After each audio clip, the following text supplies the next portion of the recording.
A lo largo de la historia, la humanidad ha luchado por territorio, poder y honor. Pero a veces, los motivos detrás de la sangre derramada son completamente absurdos. Bienvenidos. Esto es Dato a Dato. Hoy analizamos las guerras más extrañas de la historia. Conflictos que desafían la lógica y que nos recuerdan lo impredecible de nuestra propia naturaleza. Viajamos a la Italia del siglo XIV.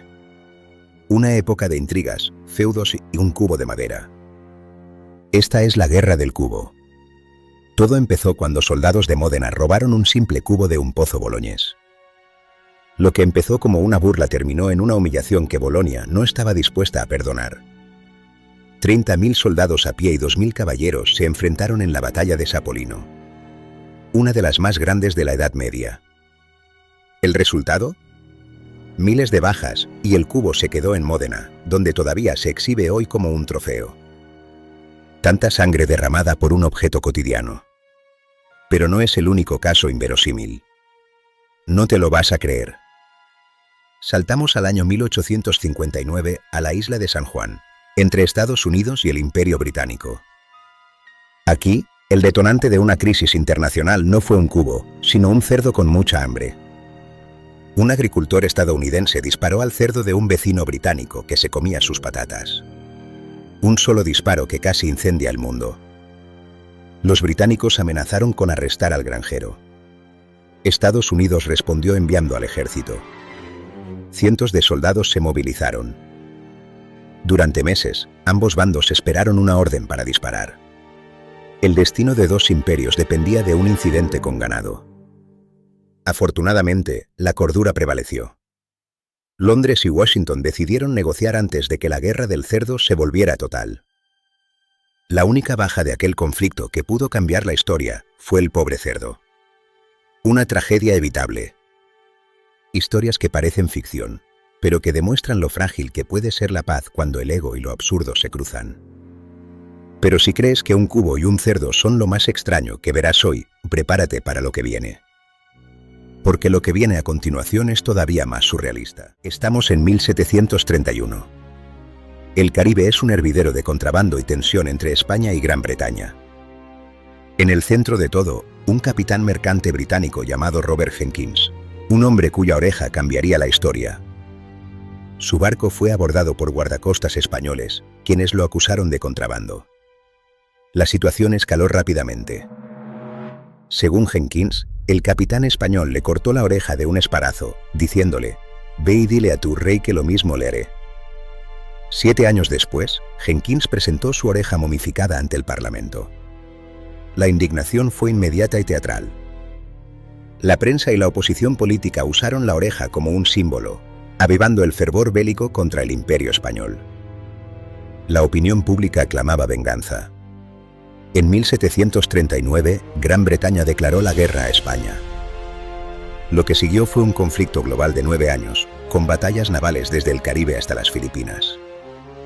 Una oreja desató una guerra imperial. Pero, ¿puede una simple pastelería provocar una invasión militar? Viajamos a México, año 1838. Un pastelero francés, de apellido Remontel, tenía un próspero negocio. Pero su local fue saqueado por oficiales del ejército mexicano. Remontel exigió una compensación que nunca llegó. Desesperado, escribió al rey de Francia, Luis Felipe I, quien vio una oportunidad en esta peculiar reclamación de 60.000 pesos. Francia exigió a México el pago de 600,000 pesos por la deuda del pastelero y otras ofensas. Era un ultimátum. Ante la negativa de México, la flota francesa bloqueó y bombardeó el puerto de Veracruz. La guerra había comenzado. Así comenzó la increíble Guerra de los Pasteles. Un conflicto donde la diplomacia olía a azúcar quemada. Finalmente, Gran Bretaña medió en el conflicto, preocupada por el impacto en el comercio de la región. A veces, lo que empieza como una afrenta personal o una deuda insignificante, se convierte en el pretexto perfecto para la guerra. La historia demuestra que no siempre se necesita una gran causa para iniciar una guerra. A veces, el orgullo, un malentendido o un simple animal pueden poner en jaque a una nación entera. Viajamos a 1932. Australia se enfrenta a una crisis nacional sin precedentes. No era una invasión enemiga, era algo mucho más inusual. 20.000 emúes descendieron sobre las granjas del oeste, destruyendo cultivos y rompiendo vallas. La economía local estaba al borde del colapso. El gobierno tomó una decisión drástica: declarar la guerra. Soldados equipados con ametralladoras fueron enviados al frente para limpiar el terreno.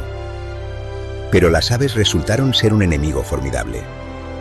Los emúes demostraron una capacidad asombrosa para dispersarse y esquivar el fuego pesado. Las armas se atascaban, la lluvia dificultaba la visibilidad y los emúes seguían ganando terreno. La tecnología moderna fue humillada por la naturaleza. Tras semanas de lucha y miles de municiones gastadas, el ejército se retiró. Australia había perdido oficialmente la gran guerra de los emúes. Pero si un ejército contra aves te parece increíble, espera a conocer lo que sucedió en 1925 entre Grecia y Bulgaria. Un soldado griego cruzó la frontera para recuperar a su perro extraviado. Los centinelas búlgaros, en alerta máxima, abrieron fuego. Lo que empezó por un perro terminó en una invasión griega. 50 vidas se perdieron antes de que la Sociedad de Naciones detuviera la locura. Más allá de lo absurdo de estos detonantes, cada una de estas guerras nos deja una lección profunda sobre la fragilidad de la paz. El cubo robado en Italia, el cerdo muerto en una isla disputada, todos fueron el detonante de sufrimientos reales. La oreja que incendió imperios y la deuda por pasteles que bloqueó un puerto entero. Pretextos absurdos para ambiciones geopolíticas. Detrás de cada conflicto extraño hubo pérdidas reales, decisiones tomadas por el ego y cicatrices que duraron décadas. La historia está llena de guerras absurdas, pero todas dejaron huella. Nos enseñan quiénes fuimos y, sobre todo, quiénes no debemos volver a ser.